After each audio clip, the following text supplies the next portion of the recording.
Salam sejahtera Sobat Media, kembali berjumpa dengan kami, Tangan Terbuka Media, Bangun Jiwa Via Media. Kali ini kami akan mengangkat perbincangan seputar Paskah bersama dengan Pendeta Yoel Indrasmoro. Selamat sore Pendeta Yoel. Selamat sore. Ya, kali ini kita bukan mengangkat tema perbukuan, tapi mengangkat tema Hari Raya ya, Paskah. Berkaitan dengan Paskah, Pendeta Yoel, ini kan jika di masa-masa lalu, tahun-tahun yang kira-kira 5-6 tahun yang lalu, mungkin Paskah masih sekedar perayaan kelas 2 dibanding dengan Natal ya. Padahal kitab suci sendiri menyatakan Paskah adalah intisari dari iman Kristiani. Nah, belakangan ini agaknya gereja-gereja sudah memandang Paskah sebagai hari raya yang memang penting, hari raya yang memang khusus dan harusnya dirayakan tidak kalah dengan dihargai, tidak kalah dengan Natal. Kira-kira apa yang menyebabkan angin perubahan itu ya belakangan ini? Ya ada banyak jawaban ya. Mungkin memang kita sudah semakin sadar bahwa Natal itu jelas penting. Tanpa Natal nggak ada Paskah. Tapi juga kita melihat bahwa Natal pun sudah mengalami peoratif ya. Jadi sesuatu yang agung, akhirnya Natal jadi sekadar perayaan begitu. Bahkan banyak perusahaan menjadikan itu sebagai liburan Natal, itu menjadi sesuatu yang produk komoditas gitu ya, untuk cari uang. Dan kelihatannya memang gereja semakin menyadari bahwa Kristus datang untuk membebaskan manusia. Kristus datang untuk menebus manusia dari dosanya, sehingga itulah puncak atau perayaan Kristiani ya, seharusnya di Paskah ya. Dan memang kalau kita lihat Injil sendiri memperlihatkan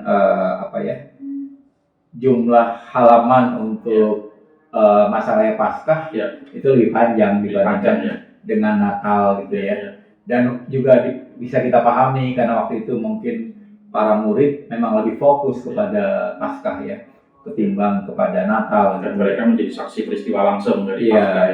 Dan melihat bahwa Paskah itulah puncak iman ya. Karya penyelamatan Allah berpuncak pada Paskah. Walaupun kita tahu juga bahwa tanpa Natal kagak ada Paskah, kagak ada yang mati, kagak ada yang bangkit gitu kan. Jadi mesti lahir dahulu tuh Tuhan Yesus. Berlanjut dari tadi ya tentang masa raya Natal dan juga masa raya Paskah. Banyak gereja-gereja Protestan belakangan ini ya, mungkin beberapa tahun belakangan ini mengikuti dengan ketat kalender gerejawi, Pendeta Yoel. Termasuk masa raya Natal yang dimulai dari masa Advent hingga Epifania setelah tahun baru. Kemudian sekarang ini masa raya Paskah yang dimulai dari Rabu Abu hingga nanti kebangkitan Kristus ya, dan nanti dilanjutkan dengan masa Pentakosta ya. Banyak orang menganggap gereja Protestan belakangan ini meniru-niru tradisi Katolik. Bagaimana penjelasan dari Pendeta Yoel terkait hal ini ya? Itu wajar ya.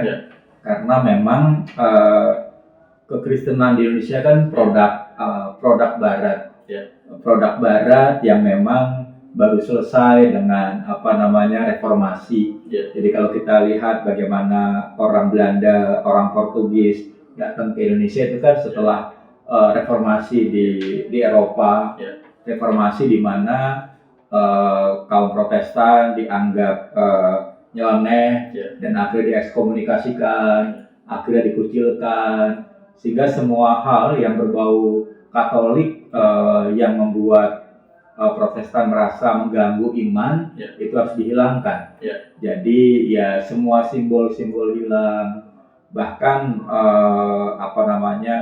tubuh Kristus pun juga diturunkan dari salib ya, dari salib, sehingga dan semua perayaan itu juga hilang. Tetapi yang juga menarik adalah gereja-gereja tertentu, gereja-gereja Batak yang berbasis Lutheran, agak beda dengan gereja-gereja lain di Indonesia yang berbasis Calvinis. Yang Lutheran itu sebetulnya masih mempertahankan tuh tahun gerejawi dan mereka bisa terus memeliharanya, gitu, menghayatinya. Bagian kali dari gereja ini ya. Betul. Walaupun tentu saja berkait dengan Natal waktu itu konsepnya adalah bahwa Tuhan hadir setiap hari. Jadi nggak usah dibatasi lah dengan masa penantian dan segala macam. Sedangkan gereja Katolik bersikukuh bahwa bagaimana mungkin kita bersukacita pada waktu Natal kalau kita tidak merasakan penantian Advent itu. Lalu memang gereja Protestan mulai belajar untuk tidak ada salahnya untuk kembali menghayati tahun gerejawi. Lalu akhirnya dulu kan kita juga tidak ada Rabu Abu. Kita baru Rabu Abu itu diadakan baru belakangan, mungkin 10 tahun belakangan. Dulu tentu kita sudah mengadakan Prapaskah gitu ya dulu, dan akhirnya kita belajar merayakan Rabu Abu, lalu akhirnya kita merayakan Kamis Putih, Jumat Agung, Minggu Palma Sabtu Sunyi, Minggu Palma kemarin gitu, dan akhirnya Paskah. Sebetulnya itu untuk menolong umat lebih menghayati apa yang diimaninya, dan akhirnya lebih mengakui apa yang diimaninya, lalu akhirnya lebih memahami apa yang diimaninya, dan akhirnya lebih menjalani apa yang diimaninya ya. Jadi perayaan Paskah ini jadi panjang ya, dari Rabu Abu sampai Pentakosta, panjang sekali. Kalau tidak ada penjelasan, tidak ada penghayatan, tidak akan mengerti. Iya, memang di situ persoalannya kan. Banyak orang yang protes apakah gereja Protestan sudah kembali ke Katolik gitu ya. Tapi kembali seandainya itu memang untuk untuk pertumbuhan rohani umat, kenapa tidak gitu ya. Dan memang sebetulnya kan leksonari yang okumenis sudah juga dikembangkan, dan kita menjadi belajar bersama lah. Jadi memang ada yang bilang Katolik sudah semakin Protestan sekarang, dan Protestan sudah semakin Katolik gitu ya. Tapi intinya adalah apakah kita dibangun iman kita. Kalau emang kita dibangun, mengapa tidak? Kalau emang tidak dibangun, ya ngapain gitu ya. Kembali lagi ke Paskah. Ya, Pendeta Yoel. Pertanyaan yang sering muncul dari anak-anak muda nih, Pendeta Yoel. Anak-anak muda Kristen sering muncul adalah mengapa harus salib? Tidak adakah cara lain yang lebih aman, lebih bermartabat, lebih heroik daripada anak Allah harus menjalani hukuman seperti seorang penjahat besar ya? Ini mungkin bagaimana anak-anak muda Kristen ini harus menanggapi pertanyaan orang-orang beriman lain di sekitar mereka ya? Iya, itu pertanyaan bagus ya. Mengapa harus salib? Padahal kan Allah Maha Kuasa. Kalau Allah bilang abagedabra, dosa semua orang terhapus, bisa. Allah punya kemampuan itu. Jadi persoalannya adalah kalau Allah melakukan itu, maka yang pertama dia mengingkari sabdanya sendiri, bahwa upah dosa adalah maut. Jadi yang salah itu harus dihukum.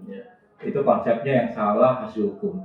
Yang kedua, kalau kata Bonhoeffer, itu akan membuat orang Kristen jadi Kristen Kristen murahan ya. Karena tidak ada yang dikorbankan, tidak ada yang dikurbankan, semua serba pemutihan, dan orang yang diputihkan itu seringkali kurang menghargai. Nah, yang menarik adalah Allah tidak mau mengingkari kata-katanya, upah dosa adalah maut. Tetapi Allah mengasihi manusia. Tapi di satu sisi dia ingin menyelamatkan manusia, tapi di sisi lain dia harus menghukum manusia. Di satu sisi ada belas kasihan, di satu sisi ada keadilan. Nah, di sini sebetulnya yang menarik adalah salib itu melambangkan keadilan Allah. Orang yang salah harus dihukum, tapi di salib juga ada lambang kasih Allah, karena dia sendiri yang menanggung hukuman salib itu. Sehingga memang mengapa harus salib? Menurut saya sih karena Allah ingin konsisten ya dengan kata-katanya. Dia bukan sekedar belas kasih gitu ya, dan dia bisa semua diputihkan. Tapi sekali lagi itu bukan jalan yang diambil oleh Allah. Allah ingin menghargai dan agar peristiwa salib itu memang bisa dihargai ya, bahwa seharusnya kita mati, seharusnya kita dihukum, ada sosok yang menjadi manusia dan mati untuk kita. Ada tebusan yang mahal yang tidak murah sehingga kita menghargai. Iya, dan itu. Iya, dia mati untuk kita. Maka pertanyaannya adalah apakah kita mau hidup untuk dia? Kita tidak dipanggil untuk mati di salib, tapi apakah kita mau hidup untuk Tuhan gitu ya? Nah, Pak Pendeta, tidak mudah bagi kita untuk menjelaskan pada orang-orang yang bersikap skeptis atau tidak percaya pada kisah kebangkitan Kristus Seperti juga tidak percaya pada masa Natal Maria hamil oleh Roh Kudus.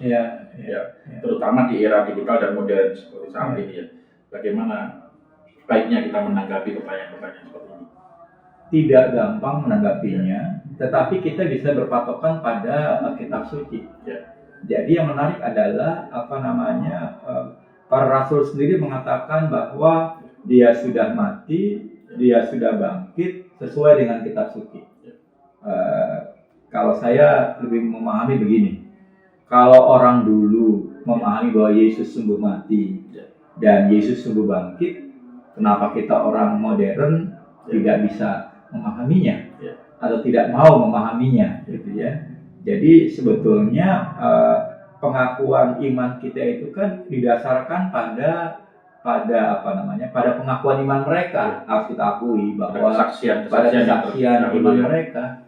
Sehingga, tapi tentu saja kita bisa beriman pun pada titik ini ya karena Allah menolong kita untuk beriman. Allah menolong kita untuk percaya. Karena kita nggak ada di sana. Apa buktinya Allah mengasihi kita nggak ada di sana. Tapi ya kembali sih, saya ingat lagu ya, lagu kanak-kanak, Yesus sayang padaku. Apa buktinya? Alkitab mengajarku. Menarik dari lagu ini adalah ya kita tahu karena Alkitab mengajar. Nah pertanyaannya adalah apakah kita mau percaya Alkitab ini? Dan kita hanya mungkin percaya kalau Tuhan menolong kita, menginspirasi kita, mendorong kita untuk percaya, sebagaimana Dia mendorong para penulis, mengilhami para penulis untuk menulis Alkitab. Untuk itu panggilan yang terbaik adalah kita tekun membacanya juga ya. Iya, tekun membacanya, tekun mendengarkannya, dan akhirnya internalisasi dalam diri, dan akhirnya kita melakukannya, menjadi pelaku firman. Ya, ini Pendeta Yoel, saya melihat di website PGI. Terkait Paskah 2024, PGI mengangkat tema hidup sebagai alat kebenarannya. Nah, kita diambil dibandingkan dengan Roma 6 ayat 13. Apa kira-kira yang mendasari tema ini dan sikap yang kita ambil ya sebagai pribadi-pribadi Kristen di tengah dunia terkait tema hidup sebagai alat kebenaran Tuhan, khususnya bahwa biasanya Paskah selalu mengingatkan kita pada dua hal ya, yaitu pertama adalah pertobatan dan yang kedua adalah solidaritas. Mungkin ada pesan baik Pendeta juga. Saya bacakan ayatnya ya. Roma 6 ayat 13. Janganlah menyerahkan anggota-anggota tubuhmu kepada dosa untuk menjadi senjata kelaliman, tetapi serahkanlah dirimu kepada Allah sebagai orang-orang yang dahulu mati tetapi sekarang hidup. Serahkanlah anggota-anggota tubuhmu kepada Allah untuk menjadi senjata kebenaran. Jadi kan Tuhan sudah menebus kita. Tuhan sudah menggantikan kita. Tuhan sudah mati untuk kita dipanggil untuk hidup bagi Dia. Nah, pertanyaannya adalah bagaimana hidup bagi Dia? Maka Paulus mengajak kita untuk mempersembahkan tubuh sebagai persembahan yang hidup ya, yang kudus dan berkenan kepada Allah, dan yang menarik adalah sebagai senjata kebenaran. Artinya tubuh kita jangan dikuasai oleh kelaliman, jangan dikuasai oleh kegelapan, jangan dikuasai oleh kesalahan, tetapi baiklah kita menjadi alat-alat kebenaran. Artinya mulut kita ya harus benar, tangan kita ya harus benar, kaki kita ya harus benar, pikiran kita ya harus benar, dan menurut saya itu jalan terlogis. Kalau kita lihat pasca ketika Israel keluar dari Mesir, mereka kan diberikan 10 hukum tuh, atau 10 firman. Yang sering dilupakan orang adalah mukadimahnya. Akulah Tuhan Allahmu yang bawa engkau keluar dari tanah Mesir, dari tempat perbudakan. Karena itu janganlah. Nah, orang lebih konsentrasi pada kata jangan. Yang dilupakan adalah bahwa semua itu menjadi keniscayaan selama mereka mengakui bahwa mereka sudah diselamatkan. Jadi ketika orang sudah diselamatkan oleh Allah yang benar, aneh rasanya kalau orang itu masih hidup tidak benar. Tidak gampang, tapi PGI saya rasa mengajak kita untuk menjadi alat atau senjata kebenaran ya. Dan itu yang dibutuhkan Indonesia di saat-saat sekarang ini ya, karena hoax begitu ramai, hoax begitu kemana-mana, dan semua orang merasa benar gitu ya. Nah, pertanyaannya adalah bagaimana kita menjadi senjata kebenaran. Salah satu caranya adalah menyerahkan tubuh kita kepada Allah dan hidup benar. Gitu kali. Ini menarik sekali ya. Pada saat semua orang mungkin biasanya sebagai pembelaan diri, biasanya orang lain juga begitu.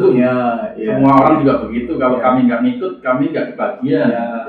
Kita malah justru dipanggil untuk menjadi alat kebenaran di, mungkin minoritas di tengah angkatan yang tidak selalu lurus ya. Betul. Sederhana saja, ketika ada perboden, apakah kita mau melanggar perboden itu dengan alasan jalanan sepi, tidak ada orang yang melihat, tapi apakah kita tetap menghargai rambu-rambu lalu lintas itu? Masuk lampu merah ya. Masuk lampu merah. Karena ketika kita menghargai itu, sebetulnya kita sedang bertindak benar. Dan ya di zaman sekarang ini bertindak benar merupakan panggilannya bagi Indonesia ya, yang mungkin semakin banyak orang yang apatis. Ngapain saya bertindak benar, yang lainnya bertindak salah gitu ya. Dan kita pasti ingin mewariskan sesuatu yang baik pada angkatan-angkatan setelahnya ya, bukan kejahatan dan ketidakbenaran. Betul. Cara menilainya gampang sih. Apakah kita sudah bertindak benar atau belum adalah mungkin kita perlu bercermin ya. Nah, pertanyaannya adalah apakah kita bangga dengan orang yang bayangan yang dicermin itu gitu ya.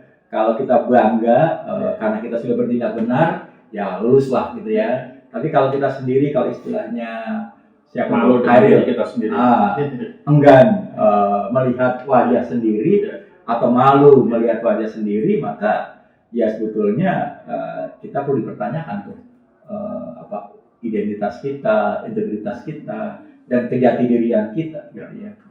Bukan buruk muka cermin yang dibelah. Buruk muka cermin yang dibelah, begitu kan? Dan yang menarik ada tadi Agnes bilang bahwa Alkitab adalah cermin gitu ya. Dan ketika kita membaca Alkitab, mau nggak mau kita bercermin, dan ketika memang salah, yang harus kita lakukan adalah memperbaiki.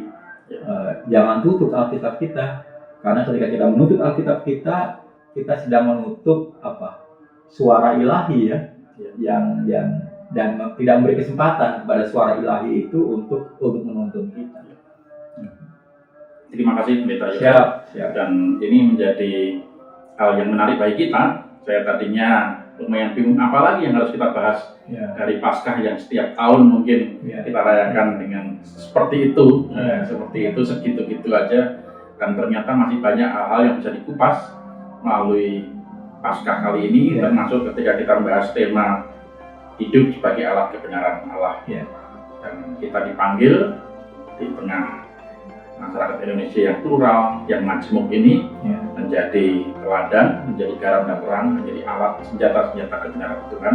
Seperti tadi Pendeta Joel menjelaskan melalui Roma 6 ayat 13. Terima kasih telah bergabung dengan kami.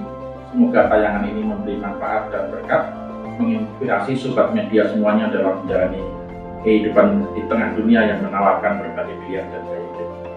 Selamat menyambut Paskah. Tuhan Yesus memberkati kita semua.